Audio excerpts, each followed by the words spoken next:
নারী, তোমার পুরো বডি ঢেকে রাখা যেমন পর্দা, তোমার কণ্ঠের আওয়াজটাও তেমন কন্ট্রোলে রাখা, এটাও পর্দা। ইয়া নিসা আন-নবী লাস্তুন্না কাআহাদিম মিনান নিসা ইনিত্তাকাইতুন্না ফালা তাখদা'না বিল কওল ফায়াতমা'আল্লাযী ফী কলবিহি মারাদ ওয়া কুলনা কওলাম মা'রুফা। এরে পর্দার আড়ালের আম্মা জান, কিসের দুনিয়ার পাগল? কত মা চলে গেল, কত বোন চলে গেল। ও মা, আপনি নামাজ পড়তে পারেন না, সন্তানটারে কোরআনওয়ালা বানাইতে পারলেন না। ও বৃদ্ধ বাবাজি, ও যুবক, কয়দিন আর দুনিয়াতে বাঁচবেন? এই চোখে এই বয়সে কত যুবকের জানাজা পড়াইলাম, লেখাপড়ার জীবনে কত বন্ধুরে হারায় ফেললাম, লেখাপড়ার খেলার মাঠে কত বন্ধু নাই। আমার মোহাব্বতের এক বন্ধু, অনেক দিন মোলাকাত নাই, যোগাযোগ নাই। একদিন তার এলাকায় ঠিকানা নিয়ে খুঁজতে গেলাম, কোথায় গেল? খুঁজতে গিয়া বাড়ির দরজায় দাঁড়াইলাম, আমার বন্ধুর বাড়ি এইটা। একই বয়সে আমরা অনেক আগে লেখাপড়া করেছি। কই আমার বন্ধুটা কই? খুঁজতে গিয়া দেখি বাড়ির থেকে লোক আইসা, দেখি চোখের পানিগুলো মুছে আর কয়, ভাইজান অনেক আগের কথা, কেন আসছেন? এই বাড়ির অমুক আসেনি কেন? আমি বললাম তিনি আমার কলিজার আপন, এক প্লেটে খানা খাইতাম, বড় মহব্বত। ওরা কান্না করে বলে, কয়েক মাস আগে আপনার বন্ধুটার ইন্তেকাল হয়ে গেল তাবলিগের রাস্তায় গিয়া। ওর বাচ্চাগুলো আসেনি? কয় হ্যাঁ, দুইটা কন্যা সন্তান, ছোট ছোট। কেমন আছে বলে, বলতে পারবো না। ঈদের দিন যখন শুরু হয়ে গেল, ঈদের দিন আনন্দ বাচ্চারা করে। এই বাচ্চাগুলো ডানে বামে তালাশ করে আর আব্বু আব্বু বলে ডাকে, আর বলে আমার বাবাই কই? ওদের বাবারে পাইলাম, আমার বাবাই কোথায় গেল? এরে যুবক, এই তো দুনিয়া কিছুই না। এতক্ষণ আলোচনা করিয়া তো আমি এই কথা আপনাদের বুঝাইব না। আপনারা আমার মতো হুজুর পাগড়িওয়ালা হবেন, একবারও না কেউ বুঝাইলেও তা আমি অ্যাকসেপ্ট করব না। বরং আমি আপনাদের মোহাব্বতের বাণী শুনাই। স্কুলে পড়েন, কলেজে পড়েন, ডাক্তারি পড়েন, ইঞ্জিনিয়ারিং পড়েন, চাকরি করেন, ব্যবসা করেন, বিয়া শাদী করেন, এগুলোর থেকে ফিরবেন না। এই লাইনে থাকিয়া আপনার উপরে দাবি আমার একটা, আপনি স্কুল কলেজে পড়েন, চাকরি করেন, 5 বেলার নামাজ পড়ে আমার আল্লাহকে একটু হাজিরা দিবেন, মা বাবার খেদমত করে দোয়া নিবেন, উলামায়ে কেরামের পরামর্শ নিয়ে আমল করে চলবেন। আপনি আদর্শওয়ালা ডাক্তার হন, ইঞ্জিনিয়ার হন, এতে কোনো বাধা নেই। তবে বেয়াদব হবেন না, দুশ্চরিত্রবান সন্তান হিসাবে সমাজে পরিচয় লাভ করবেন না। নবী যদি হেদায়েতের দোয়া করতে পারে, রে মুমিন, তুমি আমি তো লাইনেই নাই, সিরিয়ালেই নাই, তোমার আমার কি পরিমাণ হেদায়েতের দোয়া করা দরকার। ও আল্লাহ, বয়ানে বসলাম, কত মানুষ কান্না করে তওবা করে গুনাহ থেকে বাঁচলো। আমি টুপিওয়ালা আলেম দাবি করলাম, একজনে আলেম না, কোরআন পড়তে পারে না, নামাজের সূরা কেরাত জানে না, কিন্তু লোকটা মোনাজাতে এই পরিমাণ কান্না করলো, মনে হয় যেন কি হারাইয়া ফেলছে, তালাশ করে আল্লাহ, মনে হয় আমি কি যেন হারাইলাম, তুমি আমারে তাড়াতাড়ি হেদায়েতের দরজায় ফিরায় দাও। ওই লোকটা আলেম হইয়াও আলেম না হইয়াও কানলো। ওই বান্দা কান্না করে আমার মালিকের রাজি করে ফেললো। আর আমি মাওলানা, আমি মুফতি সাহেব, আমি মুফাসসির, আমি মুহাদ্দিস, আমার আমলের খবর নাই, আমার সুন্নতের আমলের খবর নাই। আমি পানি পান করি, বাম হাতে পান করি, আমার চোখে পানি নাই, আমার দিলটা নরম নাই, এক জায়গায় বসলেই শুধু গীবত শিকায়াত করে সময় কাটাই। ও বান্দা, এই জন্য নিজেকে মনে করবা ওই একজন আওয়ামুন্না, সাধারণ মানুষের থেকে আমার দাম দুর্বল, কারণ ওই বান্দার চোখে পানি, আমার চোখে পানি নাই। অথচ আল্লাহ কোরআনে বলে, বেশি করে কাঁদো, কম করে হাসরে গোলাম। ফালইয়াযহাকু কালিলা ওয়ালিয়াবকু কাসীরা। মদিনার নবী বলেন ইবকু ফাইল্লাম তাবকু ফাতাবাকু। ও বান্দা কান্না করো, কান্না যদি না আসে কান্নার বাহানা করো, কান্নার বাহানা করলেও তোমার সওয়াব হবে। একজনে কান্নার বাহানা করে, চোখে কি নাই? নবী কয় সওয়াব হবে, আর নিমক হারামের গোষ্ঠী কয় দেখ হুদাই কান্দে চোখে পানি। এরকম গাদ্দার আছে না নাই? নবী কয় কান্না যদি না আসে বাহানা কর, এতেও সওয়াব। আর রসুলের দুশ্মন কি কয়? হুদা কান্দে চোখে কি নাই? পানি নেই। আল্লাহ আমাদেরকে মাফ করে দেন। মিনহা খালাকনাকুম, আল্লাহ বলেন এরে মানুষ আমি তোমাদেরকে মাটির থেকে সৃষ্টি করলাম। আর এক আয়াতে বলে রক্ত থেকে, আর এক আয়াতে বলে নাপাক পানির থেকে। তিন কথার সমন্বয় কি? এক নাম্বার জবাব, আল্লাহ বলেন আমি তোদেরকে মাটির থেকে সৃষ্টি করছি, এটাই আসল, এটাই বাস্তব, এটাই বাস্তব, এটাই আসল। অন্য কথাগুলো এর সংযুক্ত, মিলাইয়া নাও। কেমনে মিলাইবা? বলে আমি আল্লাহ নাপাক পানিটাকে রক্তর খণ্ডে পরিণত করলাম, আবার এই রক্ত গোশত বানাইলাম, হাড্ডি বানাইলাম, এর উপরে আবার গোশত দিলাম। আমি আল্লাহ পাক রব্বুল আলামিন মূল কথা বুঝাইলাম, তোমারে মাটির দ্বারা বানাইলাম। বলে কেমনে? তোমাদের আব্বা জান আদম আলা নবিয়িনা ওয়া আলাইহি সালাতু ওয়াস সালামকে আল্লাহ নিজে ডাইরেক্ট মাটির থেকে বানাইছেন, আর আব্বা জান থেকে আম্মা জান হাওয়া আলাইহিস সালামকে বানাইলেন। আর আব্বা আম্মার সংমিশ্রণ আর মিলনের মাধ্যমে আল্লাহ বছরে 2টা করে সন্তান দান করেছেন। মা বাবা যেই পদার্থের হবে সন্তান ওই পদার্থের হবে। মা বাবা যেহেতু মাটির সন্তান, আমরাও মাটির।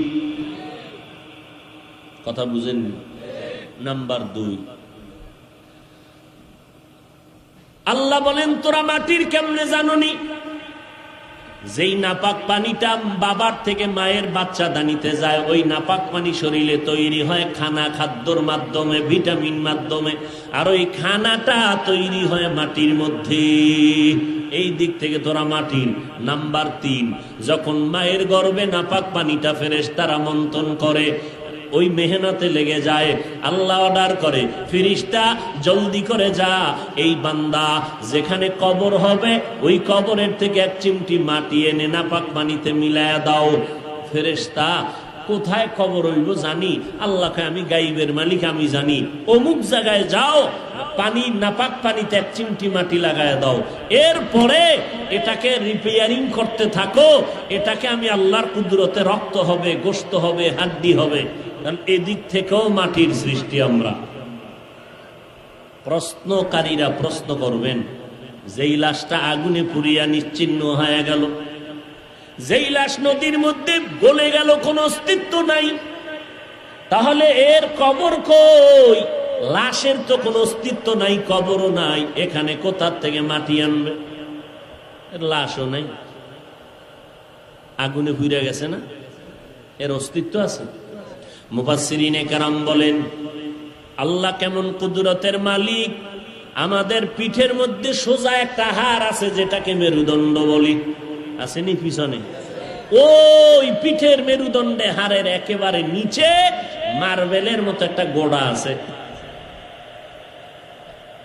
আগুনেও পুড়িয়া যাক, পানিতেও যদি নিচ্ছিন্ন হয়ে যায়, ওই গোটা কখনো নষ্ট হবে না।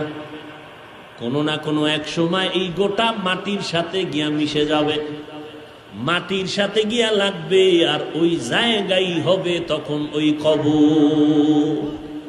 যাও ওখান থেকে মাটি এনে মিশায় দাও, আর কিয়ামতের দিন ওখান থেকে আল্লাহ প্রত্যেকের উঠাবে।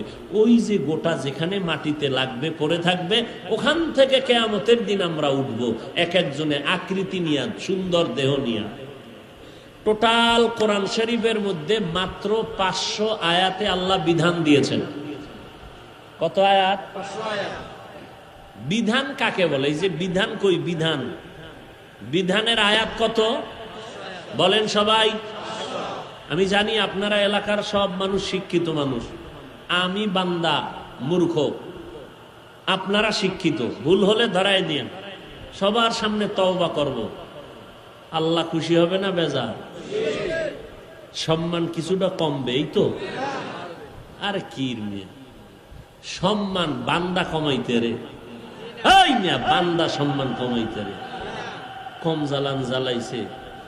হ্যাঁ, সম্মান কমছে না বাড়ছে? তাবলীগের বিরুদ্ধে কম বয়ান চলে না বেশি? কমছে। চরমনের বিরুদ্ধে, উজানির বিরুদ্ধে, দেওবন্দীদের বিরুদ্ধে, কওমির বিরুদ্ধে বয়ান কম চলে? কমছে। কেন? ওই আয়াত গেছে গিয়া, ওই যে পিছে একটা আয়াত তুইছে, হঠাৎ মনে হয়েছে, কুল জা আল হক আল্লাহর কোরআনে বলে হক আসলে বাতিল পালাবে। বাতিল ওয়াদাকার। বাতিল পালানোর ব্যাখ্যা তিনটা। কয়টা? এক ব্যাখ্যা, বাতিল জাগায় খোদার গজবে মরে যাব। দুই ব্যাখ্যা, ওই এলাকা ছাইরে অন্য দেশে ভাগবে। তিন নাম্বার ব্যাখ্যা, তওবা কইরা হকের পক্ষে আসবে। তওবা করে, এগুলো বাতিল পালাবার তিন ব্যাখ্যা। শেষ। এই কথাটা বলছিলাম আবরার সাহেবের কথার তুলনা টানতে গিয়ে। তাহলে বিধানের আয়াত 500। বিধান কাকে বলে? প্রশ্ন রেখে গেলাম। আপনারা তাফসির শুনেন যেহেতু সব জানেন, আমি আর ভিতরে ঢুকলাম না। যেহেতু নোয়াখালী, লক্ষ্মীপুর এই অঞ্চলে যথেষ্ট পরিমাণ মুফাসসির আসেন এবং এরা দীর্ঘ টাইম কোরআন সামনে নিয়ে, হাতে নিয়ে তাফসির করেন। যেই তাফসিরের চিন্তাও আমার বান্দা করলেও ভুল, কারণ ওই লাইন নিয়ে আমি যাইতে পারি না। লঙ্গি ভরা মৌলবী আর কত আগাইব? এরপরে যদি ওই আবার পীরের দালাল, তা তো উপায় নেই। এবার বলেন, বিধানের আয়াত যদি 500 চলে যায়, আছে কত? এই যুবকেরা বলেন, গড়ে ধরেন 6000। এই 6000-এর উপরে আয়াত যা আছে, এই আয়াতের মধ্যে আল্লাহ শুধু ওয়াজ করেছেন। কি বলেন? কি? এবার ওয়াজের অর্থ কি? ওয়াজ কাকে বলে?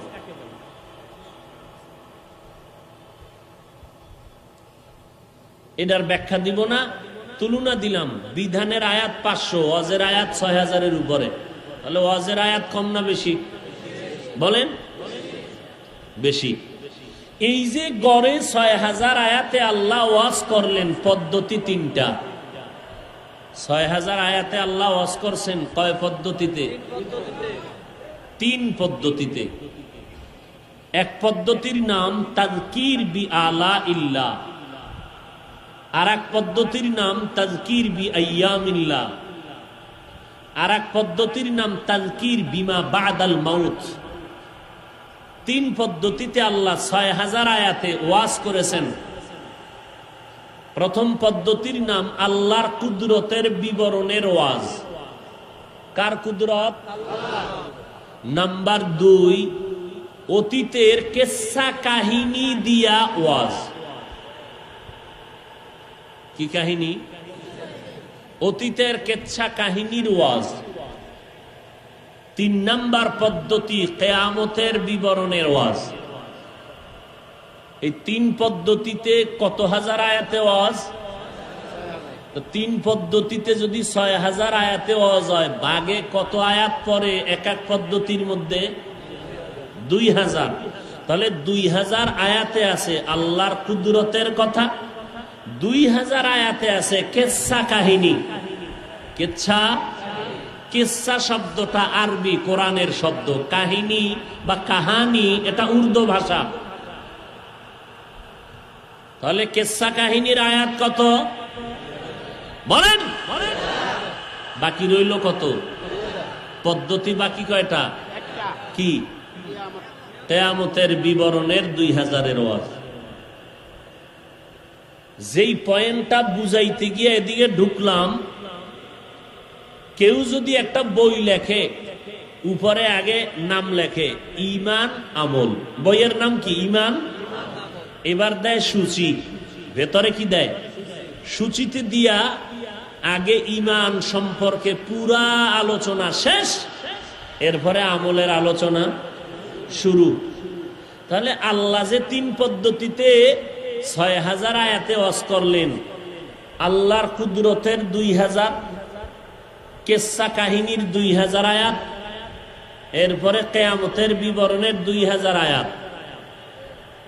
এখন আল্লাহ কি ওইভাবে পদ্ধতি আল্লাহর কুদরতের 2000 আয়াতের বয়ান শেষ কইরা এরপরে কেসা কাহিনীর 2000, এরপরে আবার কিয়ামতের 2000, এইভাবে?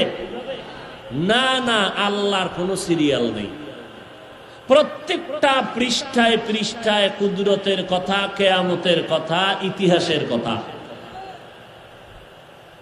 দুনিয়ার মানুষ সিরিয়াল নিয়ে চলে, নিয়মতান্ত্রিক। আল্লাহর সিরিয়াল নাই কেন বয়ানের? আল্লাহ কয় আমি কুদরতের বয়ান করছি মানুষকে কুদরতের জ্ঞানী বানানোর জন্য নয়, আমি ইতিহাসের বয়ান করছি 2000 আয়াতে মানুষকে ঐতিহাসিক বানানোর জন্য নয়, আমি কিয়ামতের ওয়াজ করছি কোরআন শরীফে 2000 আয়াতে মানুষকে জ্ঞানী বানাবার জন্য নয়। টোটাল কোরআন শরীফ আমি নাজিল করছি হুদাল্লিল মুত্তাকিন, কোরআন শরীফ নাজিল করছি হুদাল্লিন নাস, গোটা জগতের মানুষের হেদায়েতের জন্য। অতএব আমি যখনই কুদরতের কথা কইয়া দেখছি এখানে বান্দার হেদায়েতে একটু কবরের কথা লাগবে, ঢুকাই দিছি। কথা বুঝাইতে পারছি? তাহলে আল্লাহ সিরিয়াল মেনটেন করলেন না কেন? আল্লাহ মানুষকে সিরিয়াল শিখানোর জন্য কোরআন নাজিল করেন নাই, আল্লাহ মানুষের হেদায়াতের জন্য কোরআন নাজিল করছেন। ওয়াজ মাহফিল হেদায়াতের মাহফিল, এখানে সিরিয়াল টিরিয়াল না, কাগজ কলম লয়া হিসাব করেন না কয়টা আয়াত আর কয়টা হাদিস আর তাফসির কি করলো, হিসাব মিলাইতে থাকেন। গুনাহ নিয়ে ঢুকছি, গুনাহ থেকে তওবা করে চোখে পানি নিয়ে বের হতে পারলাম কিনা? আপনি কাগজ কলমে হিসাব কমপ্লিট, মোনাজাতে কান্দেন নাই, আপনি ডানে বামে সবাই কাঁদলো, তওবা করলো, আপনি তওবা করেন নাই, কান্নাও আসে নাই, আপনি আর একজনের কান্না দেখা মুস্কি মুস্কি হাসলেন আর বললেন দেখছনি লজ্জা নাই কেমনে কাঁদে, কপাল নিজেরটা পুইরা বের হয়ে গেল, তোমার কালো কাগজ কলমের হিসাব দিয়া তুমি পানি খাবা?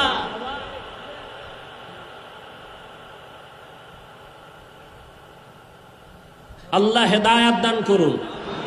আল্লাহ আপনি সবার আগে আমাকে হেদায়াত দান করেন, আমার ভাই বোন যুবক যুবতী সবাইকে আপনি হেদায়াত দান করেন। হেদায়াত বড় কঠিন জিনিস, বড় কঠিন। নবীজির মতো দামি কেউ আছে নাকি? জানা মতে কোন পীর সাহেব নবীর থেকে দামি? মুফতি সাহেব, সেই নবী আল্লাহর কাছে হেদায়েতের দোয়া করেন। কি বুঝাইতে চাইলেন আমার আল্লাহ? যে ও মানুষ, তোমরা মাটির সৃষ্টি, এটা ফাইনাল সিদ্ধান্ত। কার সিদ্ধান্ত? স্থায়ী না অস্থায়ী, এখানে কলম ধরার কোনো সুযোগ নাই। গোটা জগতের মানুষ কিসের সৃষ্টি? এইবার কথা হলো, এই মাটির সৃষ্টি মানুষ, মাটি থাকে কই জানোনি? কয় জানি। কই? কয় পায়ের নিচে, সারাদিন শুধু পাড়াইতেই থাকি। পায়ের নিচের মাটি, মনটা ছোট হয়ে গেছে। তোরে পায়ের নিচের মাটি, এই মাটি উপরে মারলে নিচে যায়, তাহলে সম্মানটা নিচু হয়ে গেল না। আমি আল্লাহ পাক এই নিচের মাটি তোরে নিচে রাখি নাই, সম্মান আর মর্যাদা গোটা জগতের মধ্যে আমি আল্লাহ সবার উপরে দিয়া দিলাম। কেমন উপরে?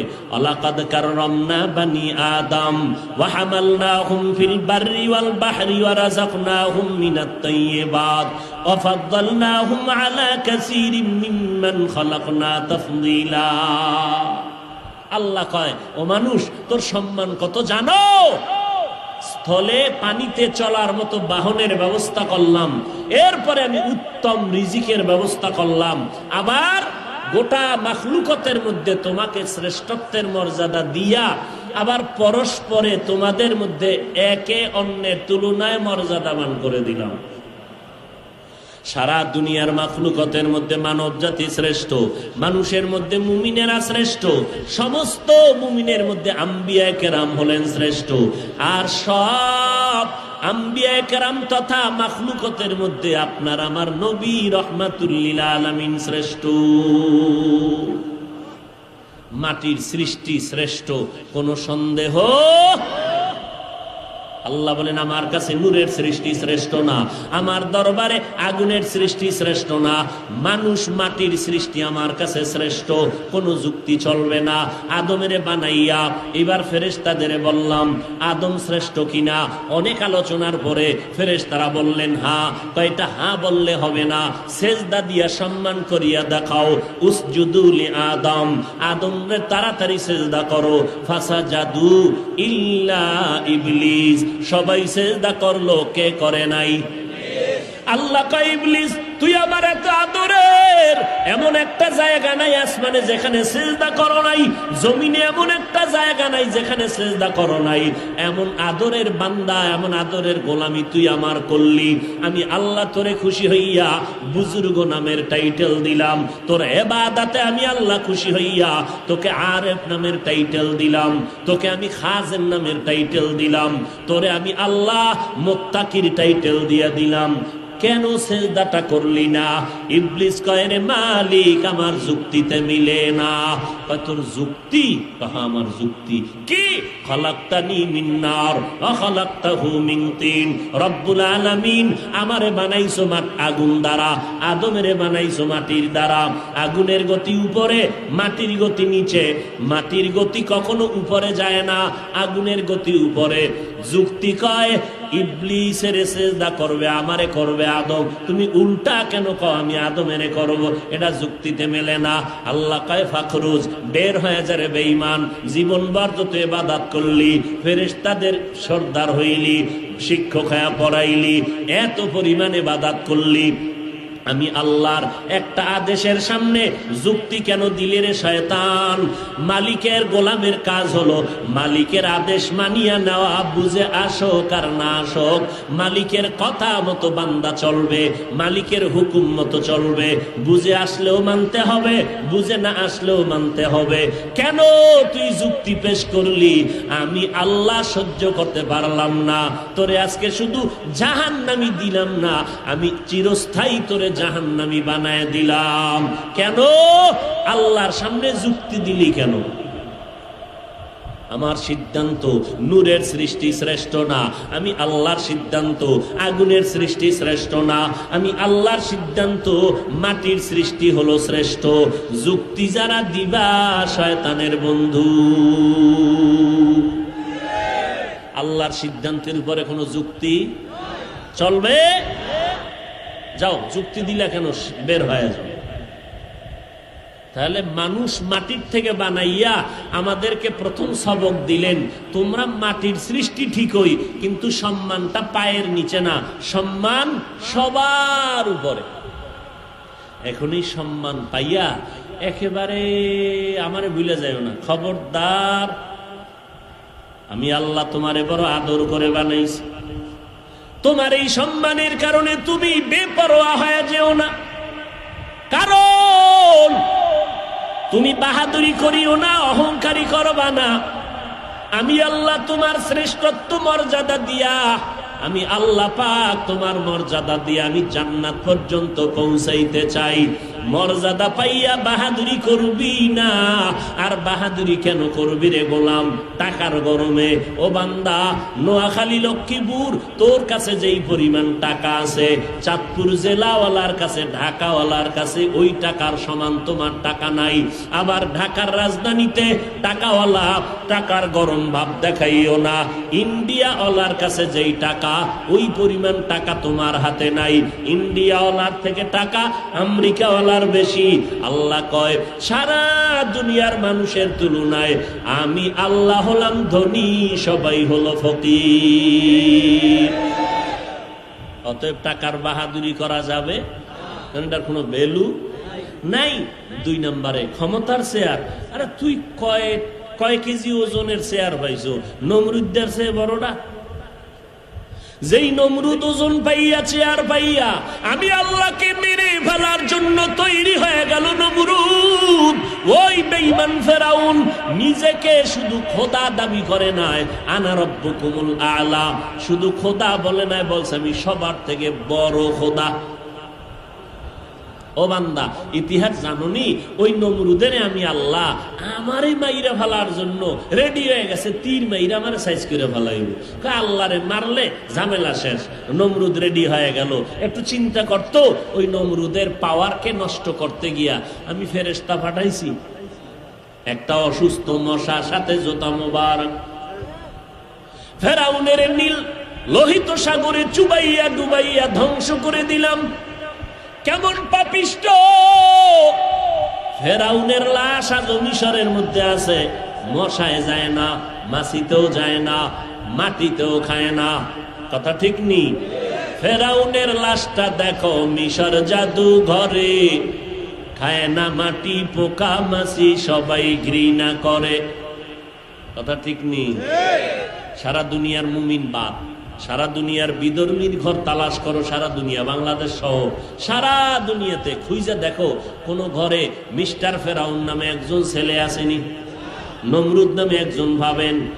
যদি বলা হয় ভাই তোমার ছেলেটার নাম তুমি নমরুদ রেখে দাও, ফেরাউন রাখো, মাসে মাসে 1 লাখ টাকা দিব, রাজি হবে কোন বেঈমান? আমগো সোনার বাঙালি না, বাঙালিরে চিনেন? ডাক্তার কয় মিষ্টি খাওয়া হারাম, এ সবে বরাতে গেছে মসজিদে জেলাপি খেয়ে, হায় হায় হ্যাঁ গিয়ে প্যাকেট নিয়ে টানাটানি দুম কিলাকিলি, এমন কিলাকিলি জেলাপি 2 প্যাকেট নিতে গিয়ে শেষে একটাও পায় না, ফারার তলে বই না ভর্তা বানায়। এবার মসজিদ থেকে বেরোয়, খোদার কসম আল্লাহ যেন এহেন আর না আনে। এর নাম বাঙালি। ওই বাঙালিরে যদি কয় 1 লাখ টাকা দিব, ছেলের নাম ফেরাউন রাখবিনি, একটু ভাবার মতো টাইম দাও। ভাই বেটাই কয় টেলিফোনে কথা বলা হবে না, ডাইরেক্ট বলতে হবে আসো। মাসে মাসে 1 লাখ টাকা পাঠাইও, ছেলেটার নাম ফেরাউন নমরুদ রাইখে দিলাম, পরে তওবা করে নিও। কি অসম্ভবের কিছু? হ্যাঁ, আরে মসজিদের টাকা চুরি করে নেয়, এর দ্বারা কি না অসম্ভব হতে পারে। বাঙালি সায়েদাবাদ বাস টার্মিনালে কালেকশন করে, চান্দা উঠায়, মসজিদের টাকা দাও, মসজিদ করব, মসজিদ টাকা দাও। ডেইলি একজন আয় যায়, অফিস করে, টাকা দেয়, 10 টাকা 20 টাকা 100 টাকা। 10 বছর পরে কয় যে লোকটা খালি টাকাই উঠে, মসজিদ কই? একদিন কয় দিকে তুই যে এত টাকা উঠাও মসজিদ কই? খোদার কসম আমি মসজিদের জন্য উঠে। তো এতদিন আমগো এলাকায় এক আব্দুল মজিদ আছে, মসজিদ, ওই মসজিদের জন্য টাকা উঠাই আর আমি খাই। আমি মসজিদের টাকা চাই, মসজিদের টাকা দাও। মসজিদ মসজিদ না, মসজিদ কইছি, মসজিদ মসজিদ না। বাঙালি বড় খারাপ। সব কি খারাপ? নি নোয়াখালীর মানুষ বালা। কি এই যে কয়দিন আগে এদিকে আইছিলাম না, নোয়াখালী কই জানি, না না আর 2-3 দিন আগে বলছিলাম, ও নোয়াখালীর মানুষ তোমাকে কপাল চান, কপাল টের পাইলা না। এই যে শুরুতে বলছিলাম না, বৃহত্তম লক্ষ্মীপুর নোয়াখালীর মানুষ, তোমার জমিনে কারি ইব্রাহিমের জন্ম, এই জমিনের সন্তান মুফতি দেলাওয়ার, এই জমিনের সন্তান হাফিজি হুজুর, এই জমিনের সন্তান কেমন আল্লাহওয়ালা, যিনি তাফসির করতে গেলে বহু এলেম নিয়ে বসা লাগতো তার তাফসির বুঝার জন্য। হাবিবুল্লাহ মেজবা রহমাতুল্লাহ আলাই, এই নোয়াখালীর স্বর্ণের টুকরা। তাফসির বুঝতে চাও তাহলে হাবিবুল্লাহ মেজবা সাহেবের ক্যাসেট আছে ইউটিউবে, 2-1টা দেখো, দোয়া নুসমিরে ভাওনি, 2-1টা বয়ান শুনো, তের ভাইবা তাফসির কারে কর, মাস্তানি করো।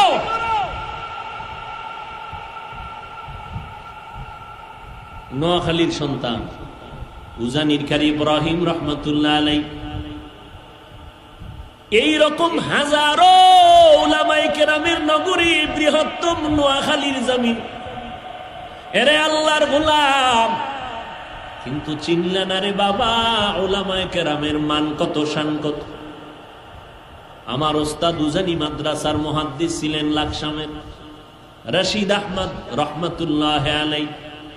যত উলামায়ে কেরামের নামগুলো বললাম, এরা সহ বৃহত্তর নোয়াখালী লক্ষ্মীপুরে যারা যেখানে শায়িত আছেন, রব্বুল আলামিন তাদের মাকাম জান্নাতে অনেক অনেক অনেক উঁচু করে দেন।